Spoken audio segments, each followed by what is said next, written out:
Thank you all for joining me here today, and thank you also to those of you who are watching online. I'm Diane Stevens, a member of the Education Department, and I'm delighted to be here today to talk about our subject, Masterpieces of American Furniture from the Kaufman Collection, 1700 to 1830.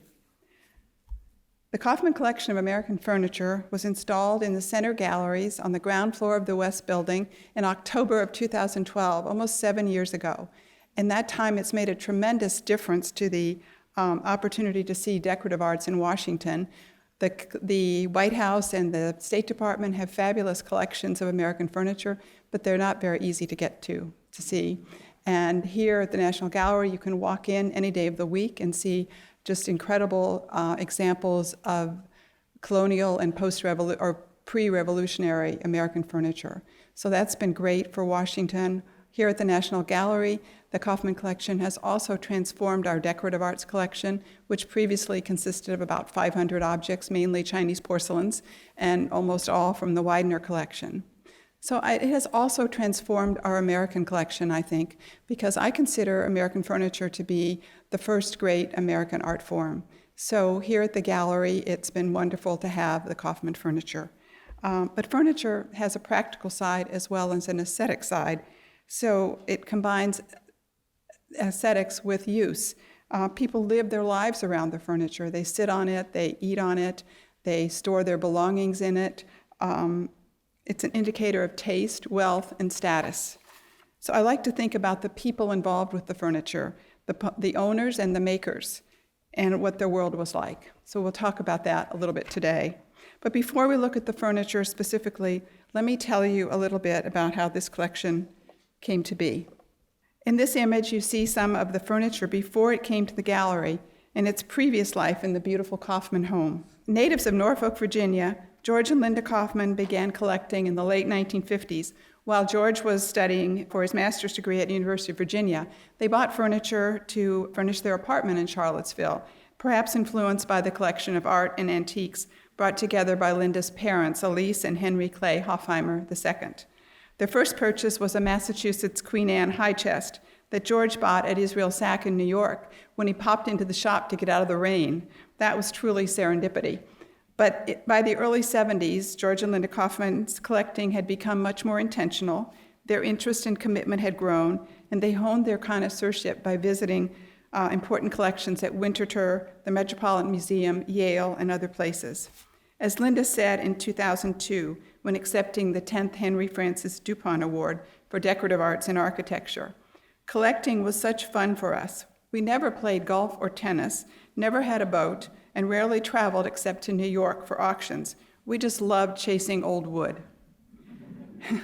After 3 decades of chasing old wood, the gallery celebrated the Kaufman's dedication to American furniture with an exhibition in 1986. Maybe some of you remember that. The award-winning catalog for that exhibition still stands as the major source of information on the pieces that were included.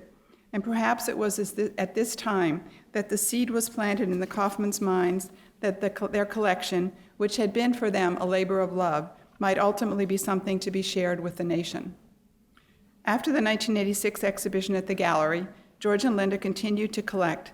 They enjoyed living with their collection, learning from it, and sharing it with others. George Kaufman died in 2001, and in October 2010, Linda made an extremely generous promise gift to the gallery of what was considered at the time to be the finest assemblage of early American furniture still in private hands. Linda Kaufman was very involved in planning the installation, and our design department took inspiration from the way it was installed in her home. Here you see Linda with Rusty Powell, our director at the time, looking at a mock-up of the installation in our design department, while it was still in the planning stages. It was much easier to move these paper maquettes around than the actual pieces of furniture. It has been my observation from the beginning that Linda Kaufman has taken great pleasure in seeing others enjoy the collection here at the gallery. For the most part, the collection is installed chronologically and by style, so we will look at a couple of pieces from each of 4 broad stylistic categories.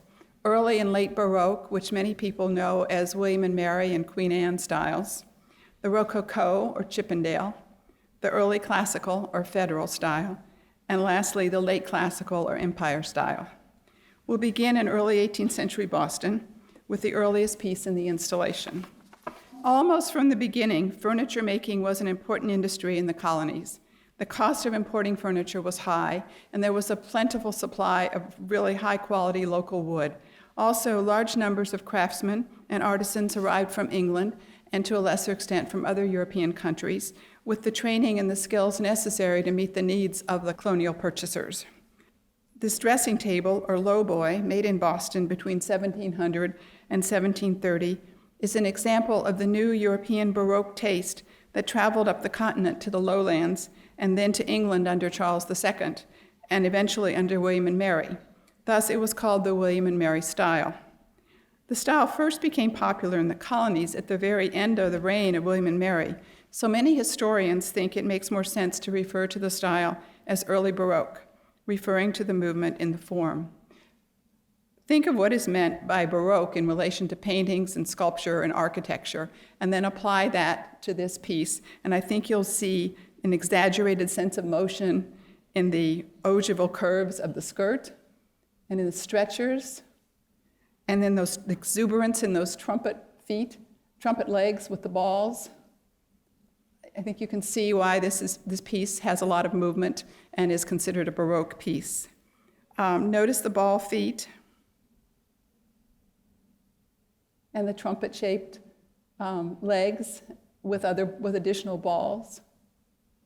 This piece, the decoration in this piece was done in a technique called japanning, an imitation of Asian lacquer work.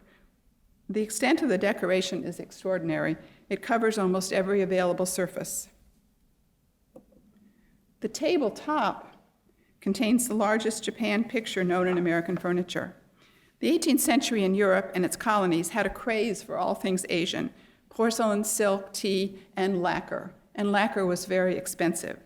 Real lacquer comes from the sap of Asian sumac trees, which do not grow in Europe or the Americas, so Japanners started with a dense wood whose grain would not show, and then applied a pigmented varnish, in this case black. The artist then added fanciful figures, animals, and flowers, either painted or built up with gesso, a kind of plaster. Then the artist added gilding and drew in details with black ink, and then he varnished it. This top is exceptionally well preserved with fragile gesso figures intact.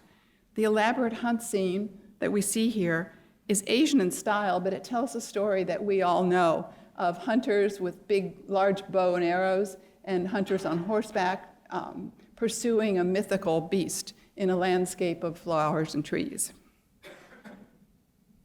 By 1700 or 1730, when this piece was made, the coastal region of the Massachusetts Bay Colony was a thriving mercantile area with Boston as its hub. The population of Boston was about 13,000, and there were about 100 furniture craftsmen, including a small circle of English-trained Japanners. This earliest piece in the installation presents a couple of themes that I want to emphasize because they will come up again and again, and they're very important in understanding the world in which this furniture was made. The interest in Asia that we see here, although not yet very geographically sophisticated, since the term Japan referred to all Asian lacquer work, is part of a huge revolution in trade that began in the late 16th, early 17th century. Foreign goods and commodities flowed into Europe from exotic ports of call across China, India, Japan, Sri Lanka, and the West Indies. Tea, silks, tobacco, spices, dyestuffs, ivory, porcelain, and fancy woods. This consumer revolution transformed European culture in the 17th century, and the transformation accelerated during the 18th century, and is important for our story of American furniture. A second theme that this very elaborately decorated early dressing table introduces, and that we will see again and again, is the desire of the patron to have the very finest and the latest style. And for the first and second generation English settlers in America, they looked back to England, to their motherland, for what was important. They wanted what was popular in England.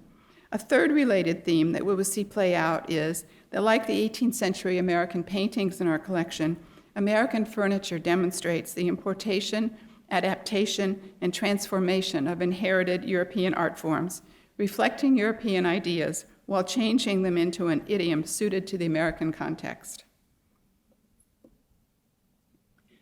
This painting by John Singleton Copley from from the Museum of Fine Arts in Boston is one of 3 portraits Copley made of Nicholas Boylston, a wealthy Boston merchant whose firm became extremely successful in the 1760s, importing from abroad the textiles, paper, tea, and glass avidly sought by fellow Bostonians.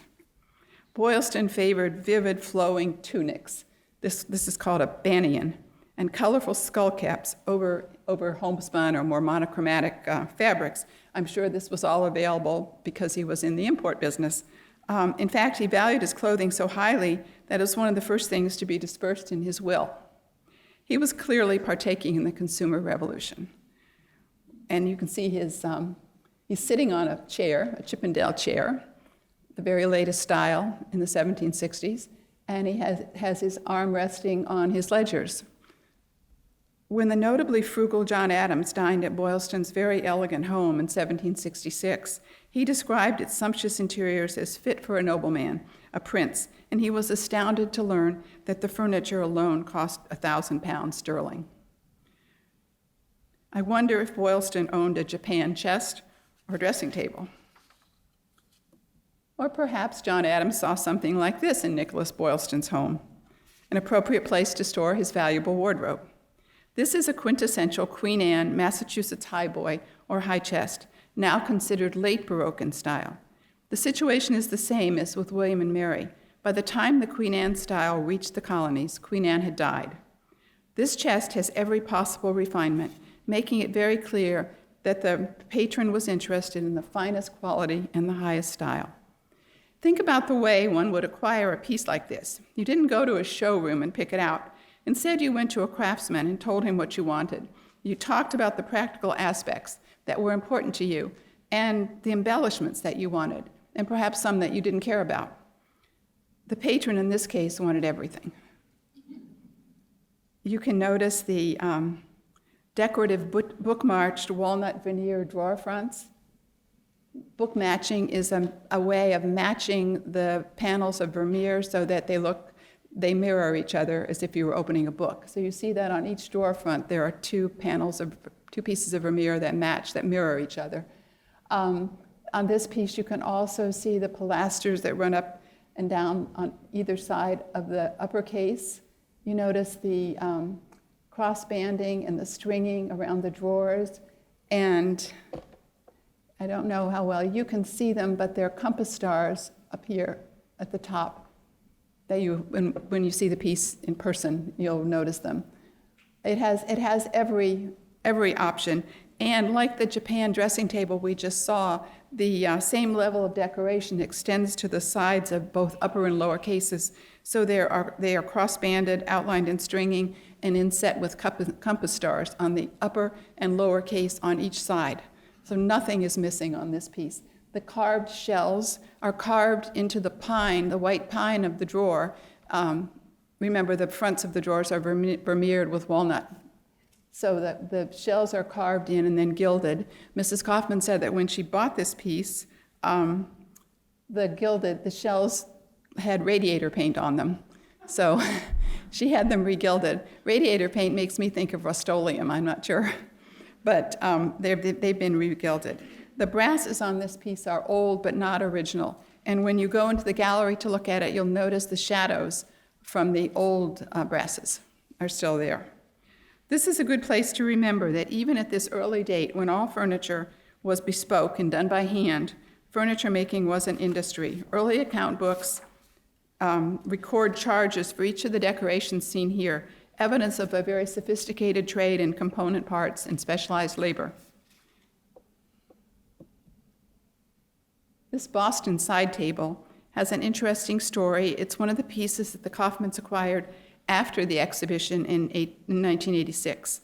Linda Kaufman was kind enough to share the acquisition story. She and George received a letter in the mail from a dealer in Greenwich advising them that he had this table to sell, a Massachusetts marble-top side table with cabriole legs and foliate carving on the knees and beneath the skirt. It certainly sounded interesting. And they had planned to be in New England for a few days anyway, so they arranged to meet with the dealer. They liked the table very much, but it was so perfect. They couldn't figure out or understand how that could be, given all the time, more than 200 years that had passed since this table was made if it was authentic. It would have been made about 1760. So they wanted the curators at Winterthur to examine it. The dealer returned it to the back of his pickup and drove it to Winterthur, where experts Wendy Cooper and Brock Job took a look at it.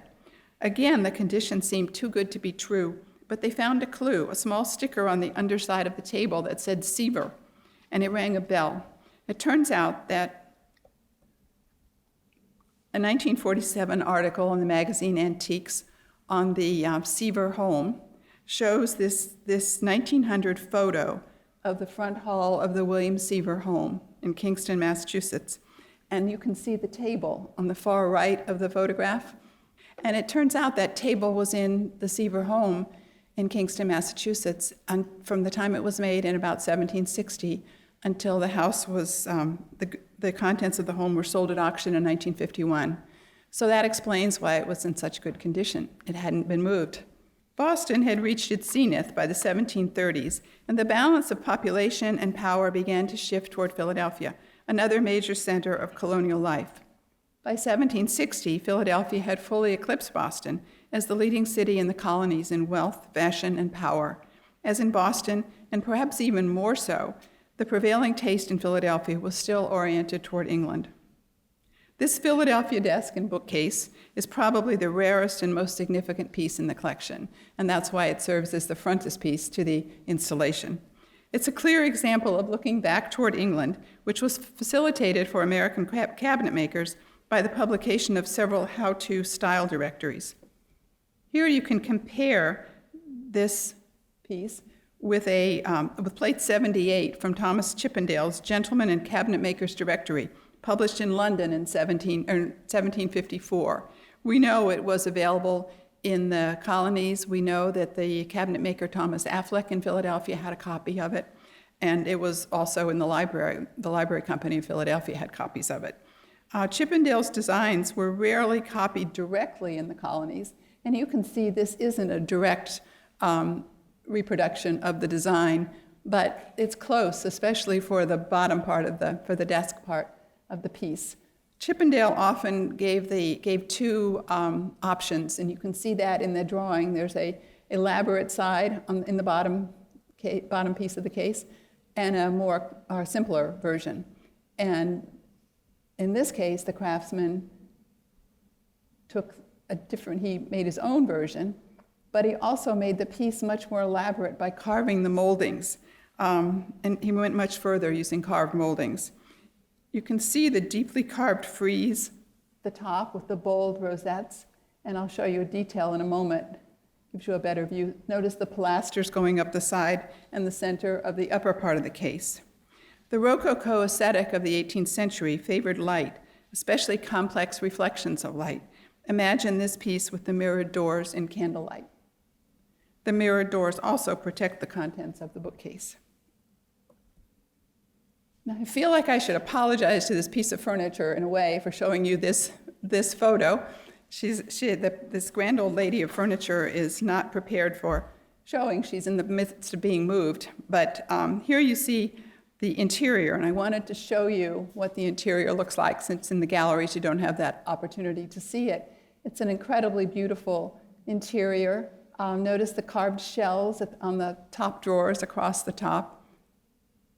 The movement of the interior. And as I've taken people through the collection at various times, visitors have asked if there are any secret compartments in these pieces of furniture. And this one was my first suspicion, my first candidate for maybe having a secret compartment. So I asked Mrs. Kaufman, and she said that actually that center piece where the 4 drawers are, and they're flanked by a pilaster on each side, if you notice that, if you can see that right here, this box right here, that comes out. That box can be removed, and there is some unaccounted for space behind it, which perhaps could qualify as a secret compartment, which isn't secret anymore. This piece speaks to the architectural quality of great American furniture. Must have been made for an equally impressive architectural setting. Unfortunately, we don't know who made this piece or who it was made for. But there's one clue might be the carved bust at the top, centered in the elaborate pitch pediment. A bust is seen on a small number of Philadelphia pieces, but usually it's a bust of a man, and it's usually a political or a literary figure like Milton or Locke. And in this case, it's a woman. So it's very rare for it to be a female figure. There you go, and here in this slide you can see the beautiful carving, the swag there in the center, and just the beautiful carving of the moldings on the pitch pediment. Some people think that this woman might be Catherine Macaulay. She was a politically active English historian who wrote an 8-volume history of England, but she was also a celebrated supporter of the American liberties, and she toured the colonies giving speeches before the Revolutionary War. Someday a clue may come forth about this piece, perhaps a will or an inventory or something, and we'll know a little more about the origins of it. But we don't have to speculate about the provenance of these chairs that sit on either side of that piece in the installation. These magnificently carved side chairs are part of a suite of furniture made for the Philadelphia home of General John Cadwalader and his wife Elizabeth Lloyd Cadwalader. They are 2 of 7 known chairs. There's one in Philadelphia and one at Winterthur, I think, and I'm not sure where the others are, but 2 of 7 that we know about from a suite of at least 12. These 2 are inscribed with the Roman numerals 10 and 8. They were the height of fashion in 1770 Philadelphia.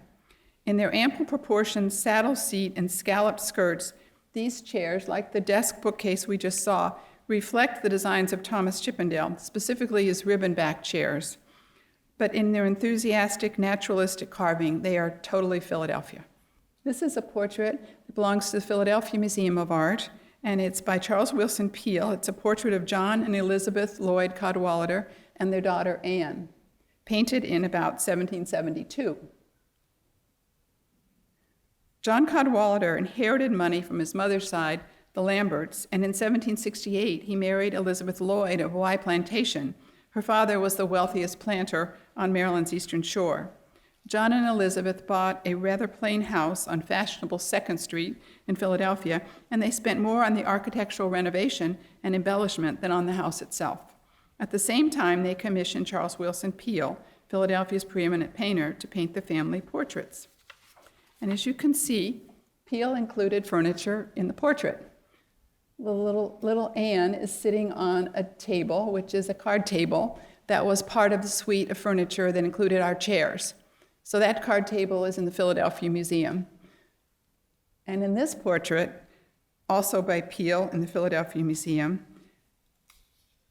it's a portrait of Lambert Cadwalader, John Cadwalader's brother. And Peale has included a chair, which looks amazingly like our chairs, except that the styles are molded instead of carved. But that may just have been Peale's choice not to paint the elaborate Rococo carving.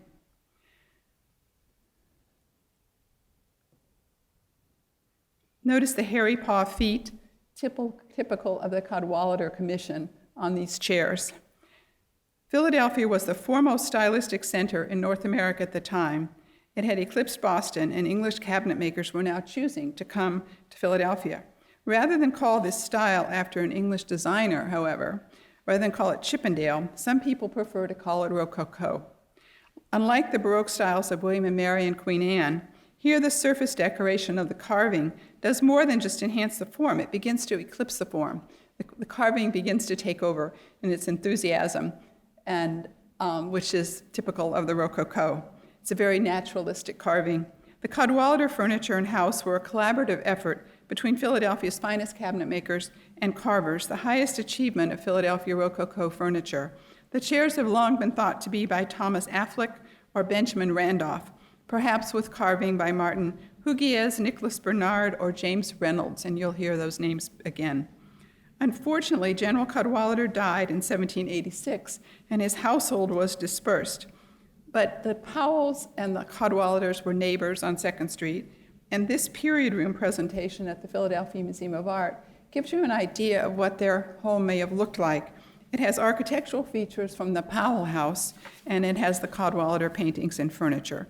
So it gives you a sense of what the Cadwalader home may have looked like. You notice the 18th century fashion of keeping the furniture all against the walls. So we'll continue to talk about Chippendale and Rococo furniture as we go into the next room of the installation. This is a view of the second room, and so far we've talked about two major centers, Boston and Philadelphia, but there were several others as well, Newport, New York, Baltimore, Williamsburg, and Charleston. This next gallery, still devoted to Chippendale or Rococo furniture, is meant to showcase the regional differences and preferences that existed in the furniture produced in these cities. The furniture differed greatly by region for reasons having to do with immigration patterns of the patrons who came from different parts of Europe and especially of England and were used to different things, and of the craftsmen, where and how they had been trained. So you have these regional differences that persist. And wasn't until 1820 or 1830 that we begin to have something that looks like a national style in this country. So in this room, two extremely rare tea tables in the center of the room, as well as an additional table to the side, exemplify the distinctive ways the regional centers of Philadelphia, Newport, and Williamsburg, Virginia, express the form of a tea table. In the late 18th century, everybody needed a tea table to enjoy the new social activity of tea drinking introduced to Europe and its colonies early in the 17th century by trade with China. Tea drinking transformed patterns of entertaining. By the end of the 18th century, afternoon and evening tea parties were common, and they brought men and women together in an informal setting. Soon, tea parties developed strict rules of tea party decorum, appropriate body posture, how to hold a cup, and proper conversation. And of course, a good tea party required more than just a tea table. It also required Chinese porcelain, tea from China or India, sugar from Barbados, and silver from South America, all the products of global trade and colonialism. And if you didn't like tea, there was chocolate or coffee, also newly available through global trade.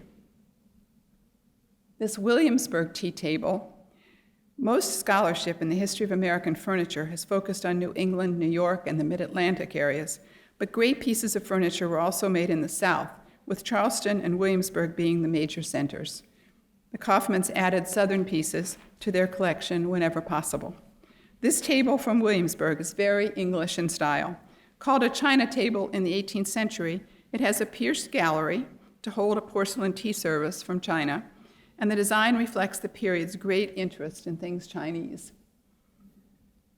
It's very different is this Philadelphia table, a beautiful pillar and claw tea table made for the Gratz family of Philadelphia. The flattened ball beneath the fluted column reflects an interest in classical architecture and proportion that flourished through the 18th century. It has what is called a pie crust top, borrowed from scalloped silver salvers of the period. Notice the acanthus leaf carving on the knee of the leg, the cabriole legs, and the claw and ball feet. In this case, very predatory claw and ball feet, I think. They're really squeezing that ball into a horizontal shape. The carving is probably by the partnership of Nicholas Bernard and Martin Hugues, who engaged in many of the most elaborate Philadelphia commissions. This table also has what is called a birdcage underneath, which allows it to turn and to tilt so that it can be stored against a wall when not in use. This is the Newport tea table. Newport was becoming an important mercantile and shipping center in the middle of the 18th century and developed a furniture style all its own, due primarily to the Goddard Townsend extended family of cabinet makers.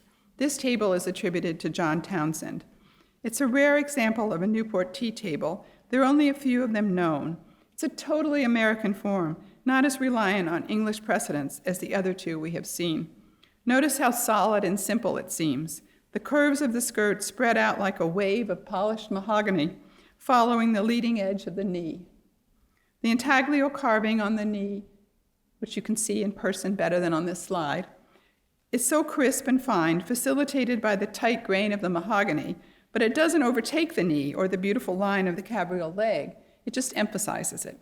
I'm not sure the molded edge of the tray top would keep a tea set from falling off, but it certainly encloses and finishes off the design of the table. The beautifully carved cabriole legs and an amazing claw and ball feet. The claw is undercut, as you can see daylight through it, and the tension expressed in the grip of the talons is palpable as the ball is squeezed into an elongated shape. This would definitely be an added feature, an extra expense. The person who commissioned this tea table, this cost him more to have the reticulated ball and claw. And not common, but often it's the Goddard Townsend group that does this. There's a similar card table in the same gallery right across against the wall that made by the Goddard Townsend group, and you can see the similarity here. This is a card table, so it's open for playing cards, but you can see the similarity in the apron and in the cabriole legs. This one, the legs are even more delicately carved, more slimmer ankles. But in this case, the ball and claw foot, as beautiful it is not undercut. So you can't see through it. This patron probably opted not to go that far. And the back feet here have just been left as pad feet in this case. All of these things would have been price points for the consumer. In this room, there's also it's a great opportunity to compare the Philadelphia and the Newport high chests, which are a strength in this collection. These are tall chests made for bedrooms, for storing clothing and other textiles. And at first glance, they're not so different, but you notice the Philadelphia piece has such elaborate carving. It has the very elaborate grain on the mahogany, the veneered mahogany front. It's a very figured mahogany. And the piece has elaborate carving at the base and again at the top, that cartouche at the top. And whereas the Newport chest has the same sort of simplicity that the Newport tea table had. I think it's very typical of Newport pieces. They didn't seem to be interested in following the very latest styles in London. And the Newport furniture makers had their own way of doing it, and their patrons seemed to be just fine with that. And what's not to like about that Newport chest? The other chest on chest in this room, this is the John Brown chest on chest, prominently placed on the end wall of the room. It's a version of the Rhode Island block front chest, this time a chest on chest made for wealthy Providence merchant John Brown, ancestor of our former director Carter Brown. On the lower case, see the block front feature, if you look at the lower case where you see the block front form, the solid wood drawer fronts have been sawn out with projecting sections or blocks on either side and a recessed section in the middle. This form originated in Boston in about 1740, but in the Rhode Island version, boldly carved shells were applied to these blockings as a way to terminate them and to give dramatic focus to the piece. So the shells at the top of each of those blocked, either projecting or recessed sections, are the Rhode Island version or adaptation of this. And the interesting thing about this piece, it looks like a Newport piece. In Newport, the shells would have been the concave shell would have been carved into the drawer, into the mahogany of the drawer front, but the convex shells would have been applied. And that's a smart way of working because you're not risking messing up and having to start all over again with a new drawer front as many times. But in this piece, all three shells, both concave and the two convex, are carved from the drawer front. So it's not as smart a way of working as the Newport way, and it makes people think that this piece may be a Providence piece, may have come from a Providence workshop instead of a Newport workshop. The dense, highly figured mahogany and these boldly sculpted shells, and it's very rare to have 4 shells on a piece. These signal the wealth and status of the Brown family, a wealth based on trade with the West Indies, involving some of the major consumer items of the 18th century. Now, as you look back at this gallery we've just been through, we've seen that furniture styles and preferences in pre-revolutionary America differed greatly by region, for reasons having to do with immigration patterns and taste. However, as you look around this gallery, there is one commonality shared by high-style furniture made in all the regions from about mid-century on. That commonality was mahogany. America had vast forests and prodigious quantities of quality wood, maple, walnut, cherry, pine, poplar, but the attraction to mahogany was widespread across the colonies. Everyone who could afford it wanted to furnish their home with mahogany, in spite of the fact that it grew in the faraway tropics and by 1750 was already becoming scarce. This scarcity gave rise to an ongoing search for New World mahogany, which extended through native ranges in the northern Caribbean to Central and South America. What was the appeal of this wood from the tropical rainforest?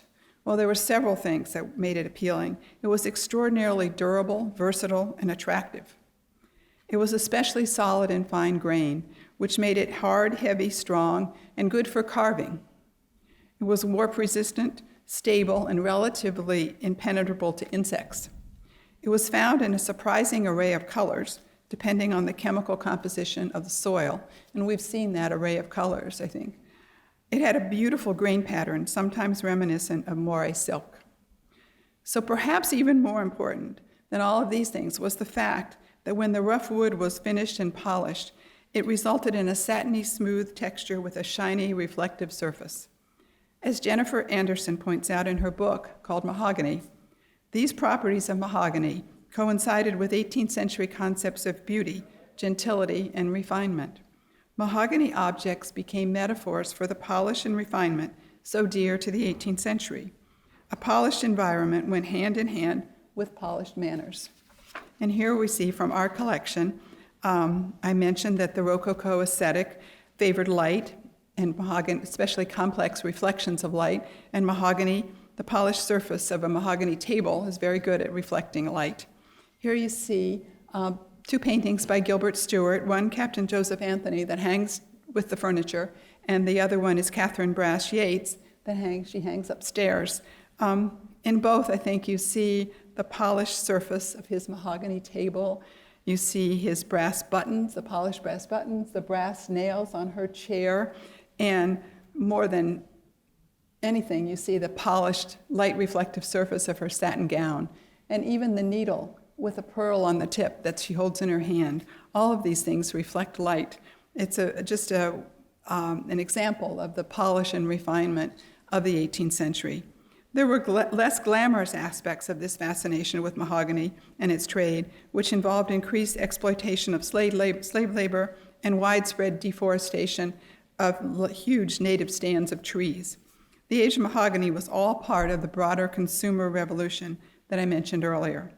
Yet another side to that consumer revolution is that international trade brought new prosperity to many, reaching far down the social order and with implications for furniture. Houses became more complex, separating public and private spaces, and French-style formal dining gave rise to new categories of consumer goods, with a special table, even an entire room dedicated to dining.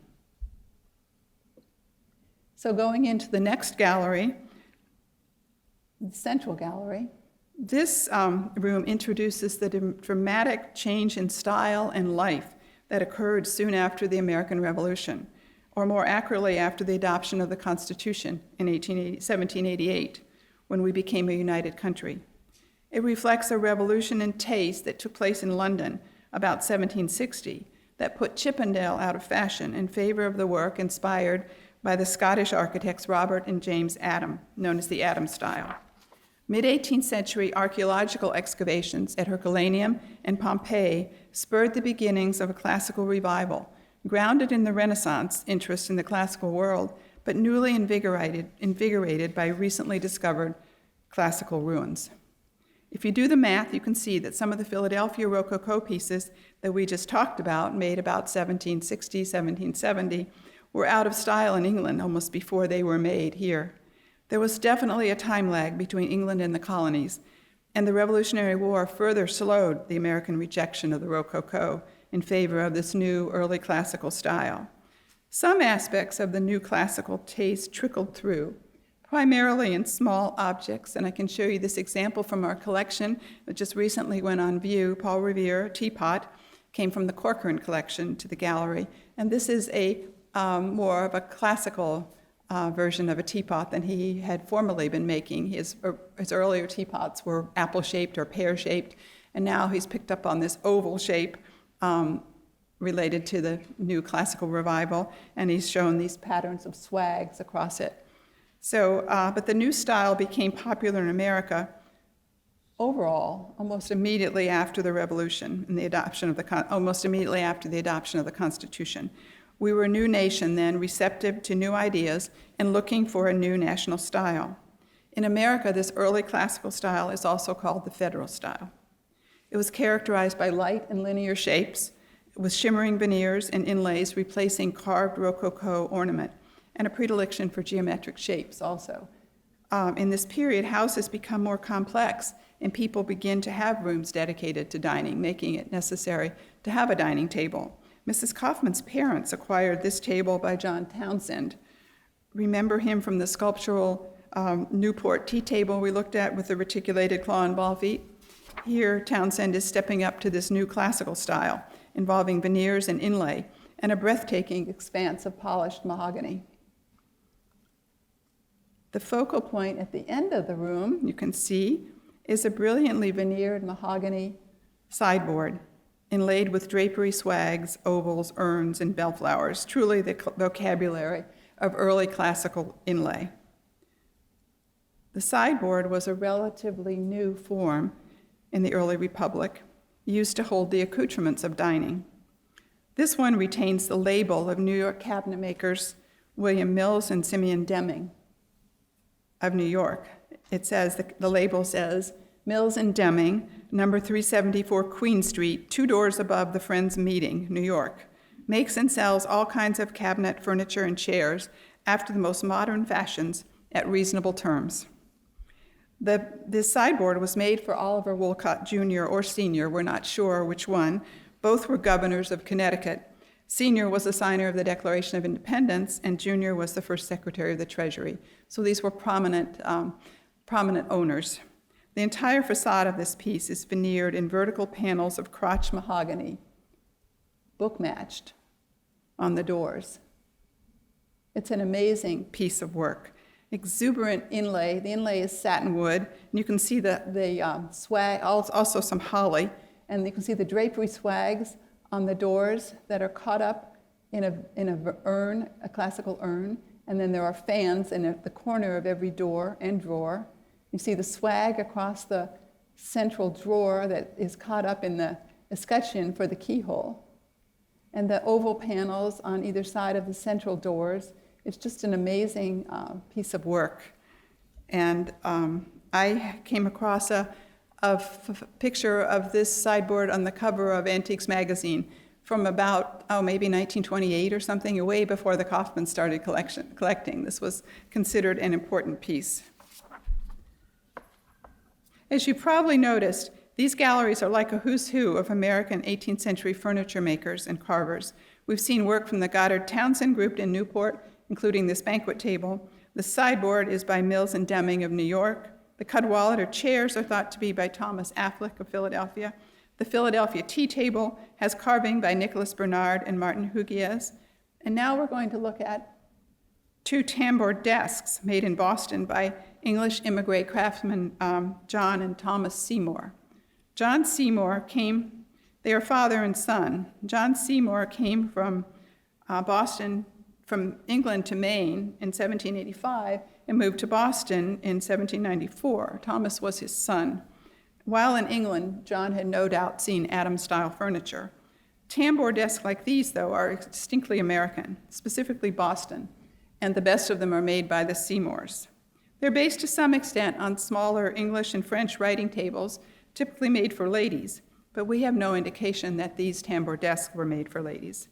Tambour refers to the separate reeds glued on a piece of canvas that open and close the upper portion of the desk. So you see them in the closed position on the right and in the open position on the left on these 2 different versions of the desk. And the veneer is crotch mahogany for the drawer fronts and curly maple for the tambours, which you can't see at this point.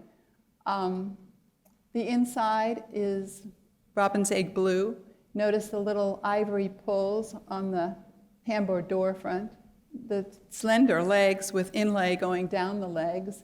The variety of inlay patterns on both of these tambour desks is just amazing. It tells you that the customer coming to the Seymour shop had lots of choices as to what they wanted. They could have a two-drawer version, a three-drawer version. They could have their choice of inlays. They could have that bonnet top if they wanted, and I've seen other versions as well in other collections. There are all sorts of variations on this form. The drawer pulls on this piece and the other piece as well are Bilston. They're enamel on copper from Bilston, England. So they were imported. And these show images of the Four Seasons.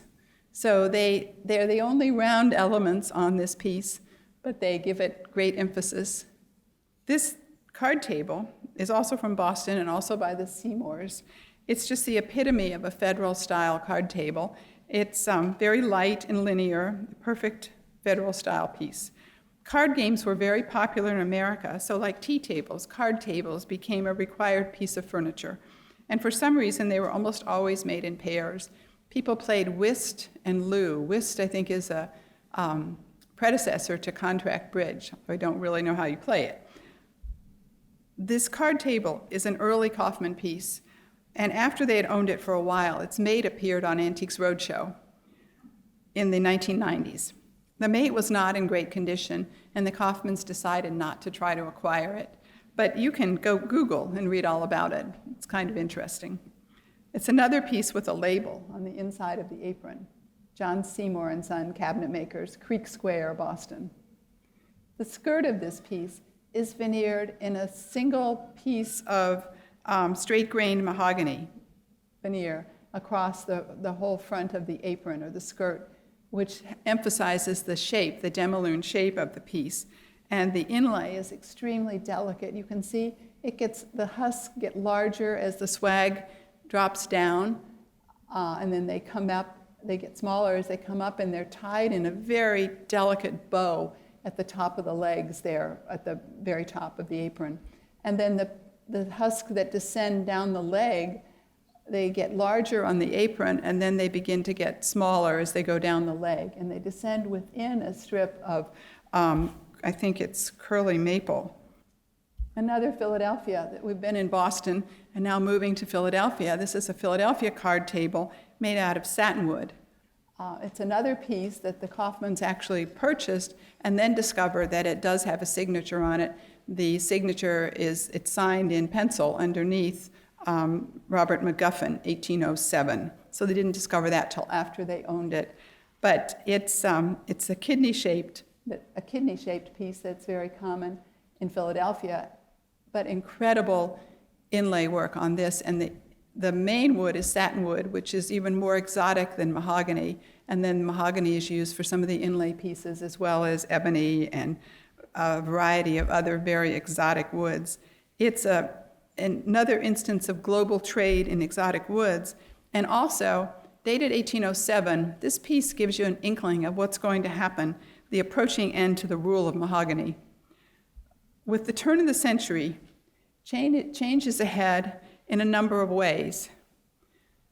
As excavations at ancient sites continued, people became more familiar with images from our ancient artifacts, such as these. On the left, you have a painted Etruscan terracotta slab from the 6th century BCE.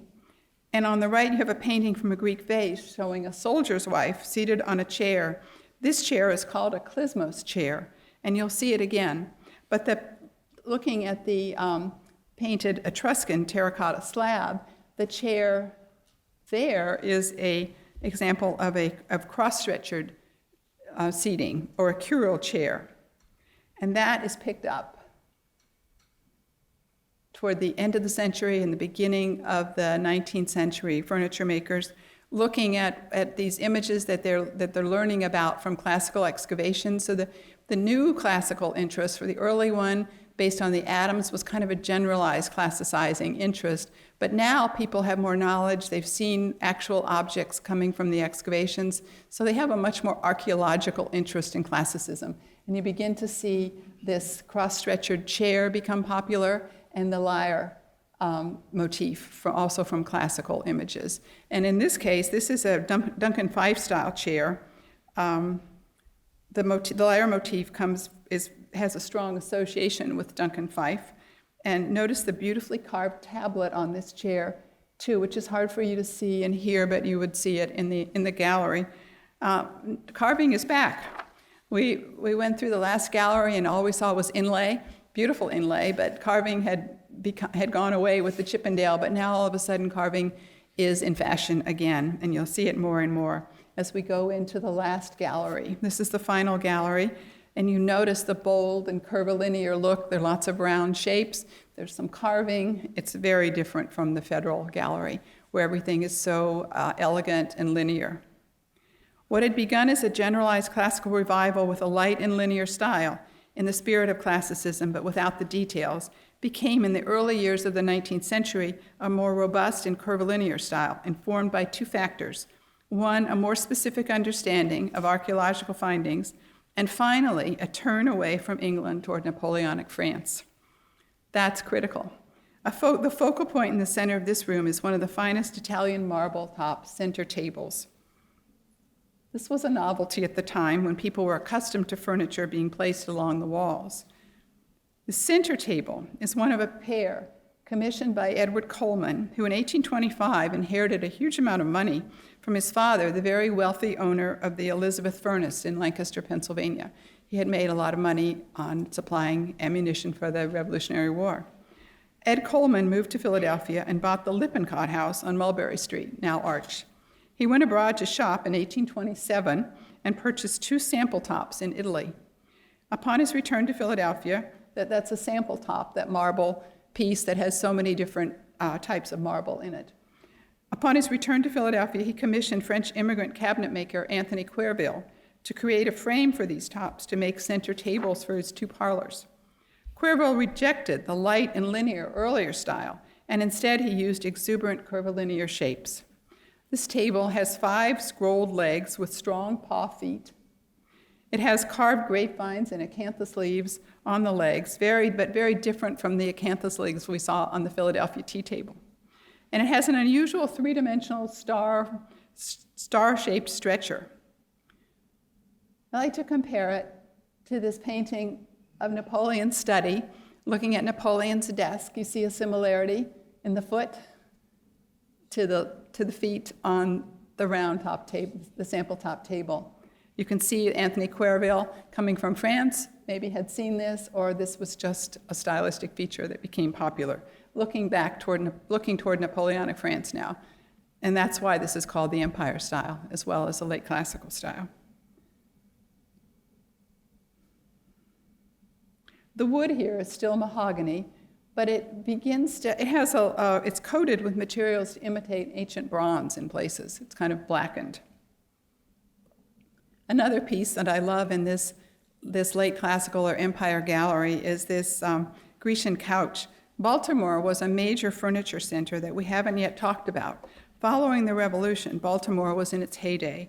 Its deep harbor and made it a commercial hub, and extraordinary fortunes were made there. By the end of the 18th century, native-born and immigrant furniture makers were producing furniture in Baltimore in a classical archaeological style that reflected this new taste. I think their shops were all on Gay Street, if any of you know Baltimore. In the early 1800s, the city's architecture was being enhanced by the great classical revival architecture, Benjamin Latrobe and Robert Mills. This beautiful Grecian couch by Hugh and John Finley, Baltimore's preeminent furniture makers, is painted to resemble the grain of exotic rosewood. So all the painted decoration is applied over walnut. It's not that this is an inferior wood that's been painted. It's walnut, but it's been painted not so much to imitate rosewood. It's painted as if it were rosewood, but there's no attempt at accuracy. It's really more of a concentration on a vibrant display of color and pattern in the rosewood. The ornamentation with gold leaf is an imitation of more costly ormolu or gilded brass. It's certainly a classically inspired furniture form, but also another instance of influence from France. This is David's painting of Madame Récamier, painted about 1800, and you can see the similarity in the type of furniture, the lounge, the chaise, made that type of furniture very popular everywhere. So it would be hard to imagine Mrs. Yates from the previous century or previous style, the federal period, in her polished satin reclining on this piece of furniture. But I like to think about Eliza Ridgely, and upstairs in our American galleries, this portrait is by Thomas Sully in 1818. She was the daughter of a Baltimore merchant, and I like to imagine that she would be an appropriate person to be reclining on that chaise in her beautiful neoclassical gown. We also know that her family owned a similar Grecian couch by the Finley brothers. I think we've seen the invoice for it. I'm not sure where the couch is, if it still exists, but we think the family did own one. We'll go quickly through the few more pieces in this gallery. This is a convex mirror. Again, these round and bold forms that became popular. This time it's a new style of looking glass. And the Girandole clock, also a new style of looking glass. This one has a maker we know, Lemuel Curtis. It's a detail of the panel, the decorative panel on it, that shows Commander Perry's victory on Lake Erie in 1813.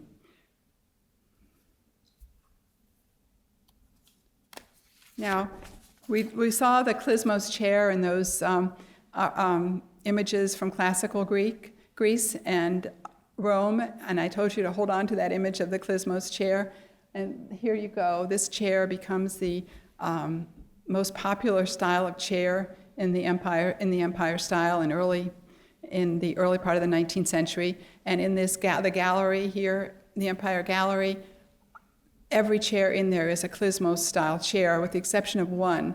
And they're from all places. They're from Philadelphia. These are Philadelphia chairs, but there are examples from Boston, from New York, and from Baltimore in that gallery as well. So you see how popular, and there are very many versions of it. Some are more extreme than this, but this is the Philadelphia version. Here, inlay, we've been looking at wood inlay in the federal period, but now in this late classical period, the inlay is brass, and it's called bulwark. It's brass inlay in ebony. On the seat rail, you can see the brass in ebony, and it seems to be in mahogany up above on the top. And this Philadelphia writing table with bookcase kind of brings us full circle. It's the latest iteration of the Philadelphia desk bookcase. But in this piece, the writing surface is hidden away in a drawer, and it's called a writing table instead of a desk. The purpose is disguised, really. As in the chairs, it's got cut brass inlay known as bulwark, has replaced the wood inlay of the federal period. Bulwark is named after a French cabinet maker, so again, the influence of France is so strong here. And notice the ebonized ball feet. I'm not sure if they're actually ebony or if they've just been darkened to look like ebony. So I'll end with this last slide, which is sort of the short version of our journey today. We began about 1700, 1730 with the early and late Baroque styles named after English monarchs. And then about mid-century, we entered the age of mahogany and Chippendale with this magnificent Philadelphia Rococo desk and bookcase on the left. We then talked about the early classical or federal style, here exemplified in the center by a federal Philadelphia version of the desk bookcase. We didn't talk about this piece specifically, but I'm sure you can recognize the characteristics of the early classical style: the light and linear form, the geometric shapes, the beautiful veneers, and the delicate and refined inlay. With the version on the right, we are just over 100 years from where we started. This is yet another desk bookcase from Philadelphia, now referred to as a desk or a writing table bookcase, but performing the same function. You can notice the classical simplification of form along with exquisite craftsmanship. And in reality, this is the end of the series, the crowning glory before furniture making in America gives way to the unstoppable forces of industrialization.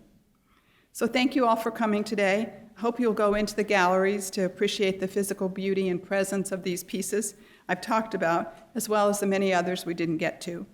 And please come back next Sunday when, same time, same place, to hear David Gariff talk about Central Italian painting. So thank you.